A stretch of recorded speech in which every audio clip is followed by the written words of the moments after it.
नमस्कार, मैं हूं सौरभ चंद्र केसरी और अपने YouTube चैनल में आपका स्वागत करता हूं। हिस्ट्री का एक अगला वीडियो लेकर के आया हूं। उम्मीद करता हूं ये भी आपको पसंद आएगा और आप भरपूर प्यार देंगे। इसको पढ़ते रहिए, नोट्स बनाते रहिए और टॉपिक वाइज MCQ लगाते रहिए। मध्यकालीन भारतीय इतिहास हम लोग स्टार्ट किए थे और इसमें हम लोग इसके स्रोत पढ़ लिए थे, साहित्यिक स्रोत, और उसके बाद में इस्लाम का उदय पढ़ लिए थे। उसके बाद में भारत पर मुस्लिम आक्रमण पढ़े थे, जिसमें से पहला अरब का आक्रमण हम लोग पढ़ चुके थे, जिसमें से सफल आक्रमण मोहम्मद बिन कासिम का था 712 ईस्वी में, और उसी को याद किया जाता है। और उसी ने भारत में सर्वप्रथम जजिया कर का आरंभ किया था। और इसके साथ साथ अब हम लोग आज पढ़ेंगे भारत पर तुर्कों का आक्रमण। तुर्क का आक्रमण में सबसे पहले भारत पर गजनी साम्राज्य का महमूद गजनवी आक्रमण करता है। तो गजनी साम्राज्य की स्थापना कैसे हुई, किसने किया, उस पर थोड़ा सा चर्चा करते हैं, फिर हम अपने महत्वपूर्ण टॉपिक पर महमूद गजनी को पढ़ने लगेंगे। याद रहे, महमूद गजनवी को महमूद गजनी भी कहा जाता है, और ये गजनी कोई इसकी उपाधि नहीं है और ना ही वंश है, गजनी साम्राज्य का है, इसलिए महमूद गजनी भी इसे कहा जाता है। तो गजनी साम्राज्य का जो स्थापना अलप्तगीन नामक तुर्क सरदार ने किया था, जो कि अफगानिस्तान में है, ठीक है। और अलप्तगीन का दामाद था सुबुक्तगीन। आपको ये याद रखना है, अलप्तगीन पहले आएगा, सुबुक्तगीन बाद में, क्योंकि दोनों में गिन गिन है तो डाउट हो जाता है। तो पहले अ आता है, बाद में स आता है, इस तरीके से याद रखिएगा। सुबुक्तगीन का बेटा हुआ महमूद गजनवी, और महमूद गजनवी भारत पर आक्रमण करने वाला पहला तुर्क कहलाएगा।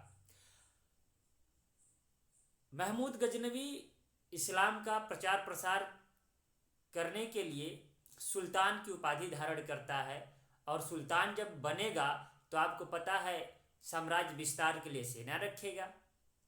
अब सेना रखेगा तो उसे खर्च चाहिए, सेना को वेतन चाहिए, सेना के खान पान की व्यवस्था चाहिए, और उसके लिए चाहिए पैसा, धन, जो कि तुर्कों के पास उतना धन है नहीं।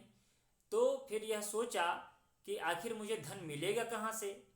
तो मोहम्मद बिन कासिम के बारे में सुन रखा था कि भारत पर आक्रमण किया था, भारत से धन भी लेकर आया था, तो लगता है कहीं न कहीं भारत समृद्ध देश है। तो ये जो रेड स्टार में दिखाया हूं वो है अफगानिस्तान, जहां का स्थान है गजनी, ठीक है। फिर उसके बाद में मैं पाकिस्तान वाले भाग में दिखा रहा हूं, उस समय अखंड भारत का ही भाग था। काले से स्टार से और गुलाबी स्टार से दिख रहा है, तो वो क्रमशः सिंध और मुल्तान है, ठीक है ना। काला वाला सिंध क्षेत्र है और पिंक वाला मुल्तान वाला क्षेत्र है। तो अब वह सोचता है कि क्या वास्तव में भारत के पास इतना धन दौलत है कि मेरा काम चल जाएगा।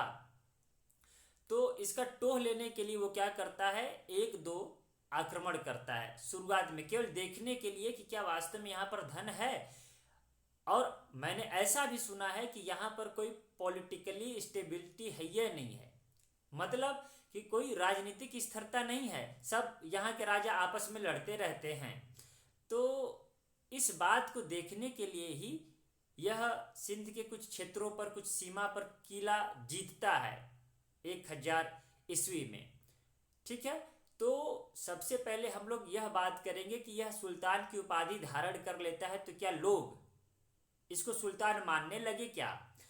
तो एक परंपरा चली आ रही है इस्लाम धर्म में, आप समझ रहे हैं, जब पैगंबर मोहम्मद साहब की मृत्यु हो गई, उसके बाद में खलीफाओं का जमाना आ गया, तो खलीफा ही प्रमुख होता था। हमने कहा अल्लाह का जो प्रतिनिधि होता है पृथ्वी पर, वो खलीफा होता था, और खलीफा का प्रतिनिधि कौन होता था, तो सुल्तान होता था। तो सुल्तान की उपाधि धारण करने वाला यह प्रथम व्यक्ति था, महमूद गजनवी। तो हम लोग बात करेंगे कि यह किससे लिया महमूद गजनवी सुल्तान की उपाधि। तो पहले तो थोड़ा थोड़ा इसके बारे में जान लें कि इसका जन्म 971 AD में हुआ। इसके पिता का नाम सुबुक्तगीन था, और इसे जो उपाधियां मिली वो यामीन उद दौला और यामीन उल मिल्लत। यामीन उद दौला का मतलब होता है साम्राज्य का दाहिना हाथ, साम्राज्य का दाहिना हाथ यामीन उद दौला का अर्थ होता है, ठीक है। और यामीन उल मिल्लत का अर्थ होता है धर्म रक्षक। तो दोनों का अर्थ आप समझते रहिएगा, या फिर जहां पर नोट बना रहे हैं नोट में लिख लीजिएगा। यामीन उद दौला साम्राज्य का दाहिना हाथ, यामीन उल मिल्लत धर्म रक्षक। तो सन 999 ईस्वी में खलीफा अल कादिर बिल्लाह था। देखिए टाइपिंग करने में थोड़ा बहुत गड़बड़ हो जाएगा, तो मैंने वहां पर लिख दिया अल कदीर था, तो अल कादिर है, बिल्ला की जगह बिल्लाह है। अल कादिर बिल्लाह ने महमूद गजनवी को यामीन उद दौला और यामीन उल मिल्लत की उपाधियां प्रदान की, और महमूद गजनी को क्या किया, सुल्तान का उपाधि भी दे दिया, सुल्तान बना दिया। एक प्रमाण पत्र जारी किया जाता है कि महमूद गजनवी इस क्षेत्र का सुल्तान है। तो उस तरीके से जब उसे प्रमाण पत्र मिल गया तो अपने आप को सुल्तान घोषित कर दिया, और खलीफा की बात को कोई मुसलमान टाल नहीं सकता है, इसलिए सभी ने स्वीकार कर लिया कि महमूद गजनी क्या है, सुल्तान है, हमारा सुल्तान है। तो जैसे ही वो उपाधि धारण करता है, अल कादिर बिल्लाह ने जैसे ही इसको प्रमाण पत्र दिया तो ये एक प्रतिज्ञा करता है, प्रतिज्ञा करता है कि मैं प्रतिवर्ष भारत पर आक्रमण करूंगा और जितना हो सके उतना धन लूटूंगा, यह मैं प्रतिज्ञा करता हूं। और वहां से धन लूट करके मैं अफगानिस्तान में या फिर तुर्कों के स्थिति को सुधारने का काम करूंगा। तो इस तरीके से उसने जैसे सुल्तान का पद धारण किया, इस प्रकार की प्रतिज्ञा लिया। और एक इतिहासकार हुए हैं सर हेनरी इलियट, नाम अगर याद हो सके तो रख लीजिएगा। सर हेनरी इलियट ने बताया था, या उनके अनुसार अगर हम कहें तो महमूद गजनी ने कुल भारत पर 17 बार आक्रमण किया था, जिसमें से 1-2 बार तो जानने के लिए लिया कि क्या वास्तव में यहाँ पर धन है कि नहीं है, दूसरी कि यहाँ पर क्या आपस में राजा लड़ते रहते हैं क्या। जब ये पहले साल में जान गया तब फिर धन लूटने के बहाने आता गया और आक्रमण करता गया। याद रहे, अरबों का आक्रमण या तुर्कों का आक्रमण कभी भी यहाँ पर शासन करने का इरादा नहीं था, हमेशा हमेशा धन लूटने का इरादा था। लेकिन अगर ऑप्शनल में लेकर चलें तभी इस्लाम का प्रचार प्रसार की बात आएगी कि इस्लाम का प्रचार प्रसार भी हो जाएगा। लेकिन मुख्य बातें ये नहीं थी कभी भी कि इस्लाम का प्रचार करने के लिए ये आक्रमण करते थे। मुख्य बातें यह थी कि धन लूटने के उद्देश्य से ही आक्रमण करते थे। तो कभी कभी पूछ देता, हम लोग तो पढ़ते हैं कि भारत पर कुल 17 बार आक्रमण किया है, लेकिन कभी पूछ दे कि किस इतिहासकार के अनुसार महमूद गजनी ने भारत पर कुल 17 बार आक्रमण किया, तो आप बताएंगे सर हेनरी इलियट, ठीक है। तो अब इसके हम प्रमुख आक्रमण के बारे में बात करेंगे। तो हमने अभी बताया कि भारत की स्थिति को जानने के लिए पहला आक्रमण इसने 1000 ईस्वी में किया, और कुछ सीमा पर कुछ किला जीता, और पता लगा कि वास्तव में यहाँ पर धन दौलत है कि नहीं। तो इसको पता चल गया भाई भारत में तो पैसा है, खूब धन दौलत है जो कि मुझे चाहिए। और दूसरा यह भी देखा कि यहाँ पर राजाओं में कोई स्थिरता नहीं है, ये तो आपस में ही लड़ते रहते हैं। तो दूसरा आक्रमण तुरंत उसके बाद 8-9 महीने के बाद हिंदू शाही राजा थे जयपाल के खिलाफ क्या कर देता है, युद्ध कर देता है, आक्रमण कर देता है और जयपाल को हरा देता है। यहाँ पर एक बात मैं मेंशन करना चाहूँगा कि मैं पिछले वीडियो में जैसे ही जब मोहम्मद बिन कासिम को पढ़ा रहा था तो देखिए थोड़ा कन्फ्यूजन में मुझसे यह कहा गया कि राजा दाहिर मोहम्मद बिन कासिम से हारने के बाद आत्महत्या कर लेता है, लेकिन वहाँ राजा दाहिर नहीं है बल्कि जयपाल हैं, ठीक है। तो इसको आप मेंशन कर लीजिएगा, हो जाते हैं ह्यूमन एरर से, लेकिन एक टीचर का यही अच्छी बात होती है कि वो अपनी गलतियों को सुधार करके बता देता है। तो आपसे गलती ना हो, खैर मैं उसे कमेंट में भी पिन कर दिया हूँ कि जो राजा दाहिर हैं उन्होंने आत्महत्या नहीं किया था बल्कि वो युद्ध में मारे ही गए थे। तो यहाँ पर दूसरा आक्रमण हिंदू शाही राजा जयपाल के खिलाफ करता है और जयपाल को पराजित कर देता है। तो जयपाल इस बात से क्षुब्ध हो जाते हैं कि मैं अपनी प्रजा का जो है रक्षा नहीं कर सका तो मेरे जीवन का कोई महत्व नहीं है, और वो चिता जलाते हैं, जलती चिता में आत्मदाह कर लेते हैं और उनकी मृत्यु हो जाती है। तो आत्महत्या करने वाला पहला राजा जो हिंदू राजा है वो जयपाल है, ना कि राजा दाहिर। तो राजा दाहिर के लिए हम क्षमा चाहते हैं आपसे। आप राजा जयपाल को याद रखिएगा कि प्रथम हिंदू जिसने क्या किया, आत्महत्या कर लिया। और देखिए, एक अच्छा राजा वही होता है जो यह सोचे कि अगर लायक नहीं हूं राजा बनने के, तो राजा बनने रहने का हक नहीं है। जो प्रजा का हित न रख पाए, प्रजा का ध्यान न रख पाए, उसे राजा बनने का कोई मतलब है नहीं। और इतने ईमानदार राजा बहुत कम होते हैं, ठीक है। तो राजा जयपाल पराजित हो जाते हैं, पराजित होकर के काफी दुखी होते हैं और जलती चिता में कूद जाते हैं और आत्महत्या कर लेते हैं, आत्मदाह कर लेते हैं। तो आत्मदाह करने वाला प्रथम हिंदू राजा जयपाल है, ये याद रखिएगा। फिर उसके बाद में देखिए 17 के 17 आक्रमण पढ़ना पॉसिबल तो है, लेकिन याद करना पॉसिबल नहीं है। पॉसिबल का मतलब ऐसा नहीं है कि एकदम से नहीं याद होगा, लेकिन जो परीक्षाओं में आए हैं या आते हैं हमें उन्हें ही पढ़ना है। और आप इतिहास उठा करके देख लीजिएगा, परीक्षा का केवल एक ही प्रश्न आया, 16वां आक्रमण, सोमनाथ मंदिर का आक्रमण 1025 में। तो हमें मेन जो मुझे लग रहा है मैं वही ले लिया हूं। अगर कुछ और लगे तो आप कमेंट बॉक्स में पूछ लीजिएगा, मैं जवाब दे दूंगा। फिर उसके बाद में 1006 में मुल्तान पर आक्रमण करता है। फिर 1018 में कन्नौज पर आक्रमण करता है। देखिए, आक्रमण तो बीच बीच में करता गया है, जहां से अत्यधिक धन लूट करके गया है। कन्नौज भी बहुत ही समृद्ध क्षेत्र था। आप जब पढ़े होंगे एंशिएंट हिस्ट्री में, मैंने पढ़ा है ऑफलाइन क्लास में, त्रिपक्षीय युद्ध हुआ था, संघर्ष हुआ था कन्नौज को लेकर के। कन्नौज काफी समृद्धशाली क्षेत्र था, तो वहां से भी इसने धन लूटा। और 1018 में कन्नौज पर आक्रमण करने के बाद जो इसका सबसे चर्चित और इम्पोर्टेंट आक्रमण है वो सोमनाथ मंदिर का आक्रमण है, जो कि 16वां आक्रमण था। यह आक्रमण इतना ज्यादा चर्चित रहा है कि कहा जाता है, कहानी में देखिए मिलता क्या है, कि जब यह आक्रमण करने गया सोमनाथ मंदिर में, तो वहां पर लोगों की इतनी आस्था थी, इतने लोग जुट गए कि यह आक्रमण करने के बाद ये लोग सोचा कि ये इतने लोग सामने आ गए, मैं कैसे सामना करूंगा। तो पहली बार में तो ऐसा कहा जाता है, कहानी है देखिए, पहली बार में तो इसने देख करके स्थिति आक्रमण नहीं किया। फिर दोबारा जब आता है, पता करता है कि आखिर क्या कारण है इतनी आस्था का। तो वहां के जो पंडित, जो पुजारी लोग थे, उन्होंने बताया कि कुछ मामला ऐसा है साहब कि ये जो मंदिर है, मंदिर पर एक झंडा है, अगर जब तक वो झंडा है तो ये मान कर चलिए कि जहां बहुत आस्तिक लोग हैं, जब तक झंडा है तब तक आप इस मंदिर का बाल भी बाका नहीं कर सकते हैं। तो अगर किसी तरीके से झंडे को अगर आप गिरा दें तो फिर मामला बन सकता है।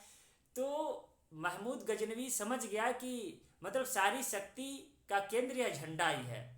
तो आक्रमण कर देता है, बहुत सारे हिंदुओं को काटता है। इतिहास में तो लाखों का मिलता है, लेकिन कम से कम इतने हैं कि 50,000 हिंदुओं को मौत के घाट उतारा था महमूद गजनवी। और फिर भी लोग नहीं माने, तब वही झंडा को गिरा देता है। जैसे ही झंडा को गिराता है, लोग नतमस्तक हो जाते हैं और सोमनाथ के मंदिर को लूटता है, वहां की मूर्तियों को ले जाता है और इतना धन लूटता है, सोमनाथ मंदिर से ले जाता है कि ये ले नहीं जा पाता है, रास्ते में गिरने लगता है, रास्ते में जाटों द्वारा लूट लिया जाता है इसका कुछ माल।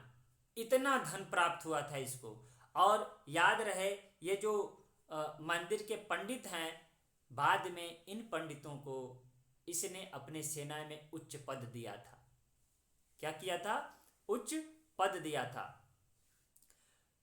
याद रहे, अगर इसका प्रमुख बात इस्लाम का प्रचार करना ही होता तो निश्चित रूप से अपने सेना में हिंदू को प्रवेश नहीं कराता, न ही हिंदू सेनापति बनाता। तो इसीलिए मैंने कहा कि इन लोगों का जो आक्रमण होगा तो ये मानकर चलिएगा कि इनका प्रमुख कारण जो है धन लूटना है।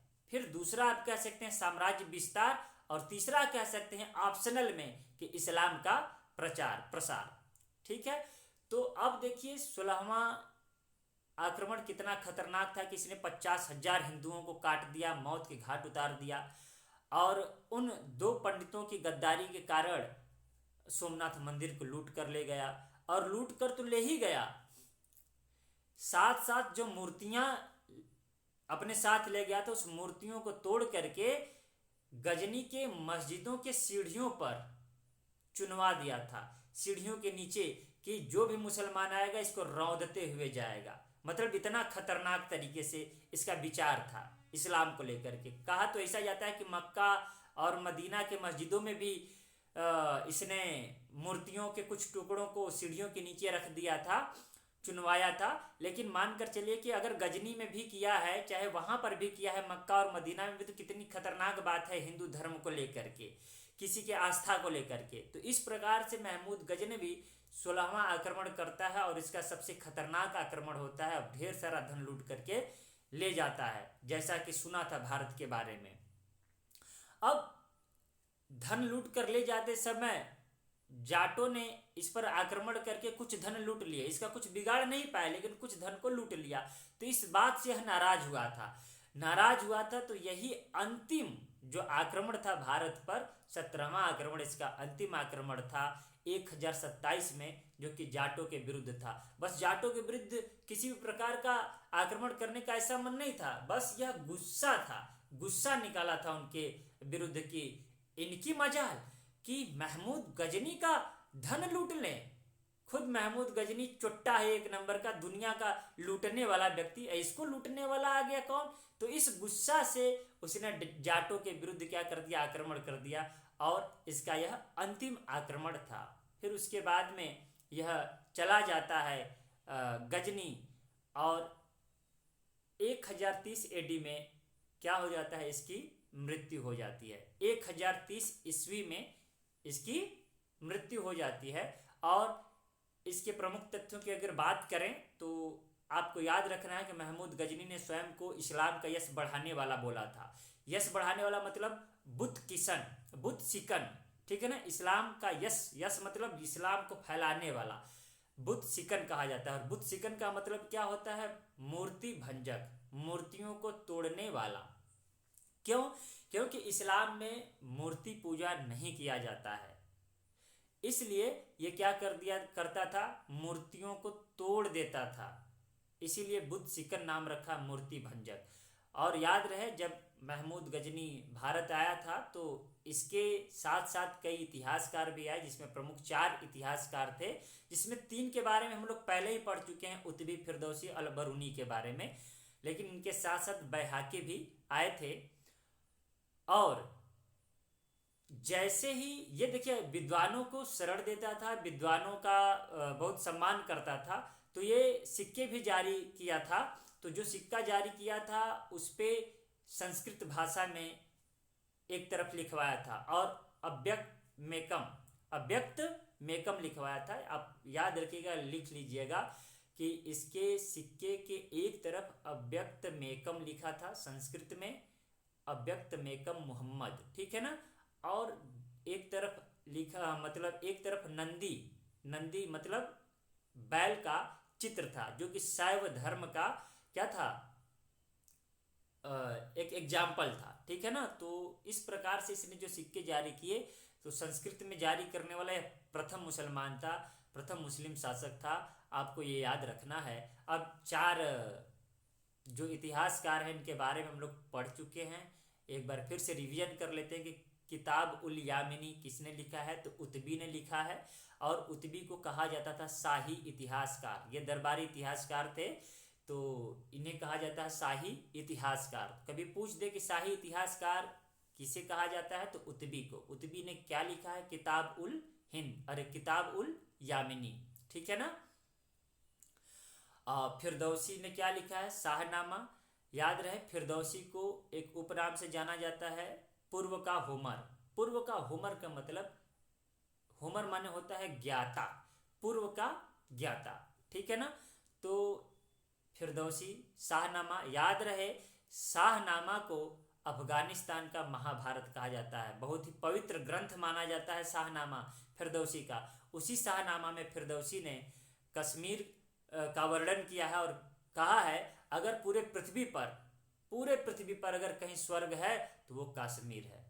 और इसी कश्मीर वाली बात को कि पृथ्वी पर अगर कहीं स्वर्ग है तो कश्मीर है, इसका उल्लेख शाहजहां के लाल किला के अंदर दीवान-ए-खास में उल्लेखित है। ये देखिए, दीवान-ए-खास में खास छूट गया था तो मैंने हाथ से लिख दिया है। तो आपको याद रखिएगा कि पृथ्वी का स्वर्ग कश्मीर है। यह बात किसने कहा था? तो फिरदौसी ने कहा था। यहाँ पर फिरदौस लिखा गया है तो बस सुनते रहिएगा। फिरदौसी ने कहा था। इस बात का मतलब पृथ्वी का स्वर्ग कश्मीर है, इसका उत्कीर्ण कहाँ है? तो लाल किले के अंदर दीवान-ए-खास में है। ठीक है ना, शाहजहां द्वारा बनवाया गया लाल किला, ये याद रखिएगा। बैहाकी ने क्या लिखा है? तारीख-ए-सुबुक्तगीन। सुबुक्तगीन कौन था? तो आपको पता है महमूद गजनवी का पिता था। और बैहाकी को पूर्वी पेप्स कहा जाता है। ये उपनाम आप याद रखिएगा। पूर्वी पेप्स किसे कहते हैं? बैहाकी को। पूर्व का होमर किसे कहते हैं? फिरदौसी को। शाही इतिहासकार किसे कहते हैं? उत्बी को। और अलबरूनी के बारे में तो आप जानते ही हैं, किताबुल हिंद या इसी को तहकीक-ए-हिंद लिखते हैं और भारत की खोज भी कहा जाता है। तो ये अपने किताब उल हिंद में भारत की राजनीतिक स्थिति, यहाँ की जाति व्यवस्था की स्थिति के बारे में वर्णन किया है और बताया है कि यहाँ पर जो सबसे छोटी सबसे निम्न जाति के थे वो डोम थे, चांडाल थे। इस तरीके की जाति का ये वर्णन करता है कि डोम, चांडाल ये सब कौन है? सबसे निम्न स्तर की जाति है। ठीक है ना। तो इस तरीके से हम लोग पूरा का पूरा जितना भी है महमूद गजनवी का आक्रमण, महमूद गजनवी के समय के इतिहासकार, जो प्रमुख तथ्य हैं हमने पढ़ लिया है और उम्मीद करता हूँ आपको समझ में भी आया होगा और कुछ न कुछ नया भी मिला होगा। तो इसी शब्दों के साथ मिलते हैं नेक्स्ट वीडियो में। तब तक के लिए नमस्कार। अपना ख्याल रखिएगा, मस्त रहिए, पढ़िए जम करके।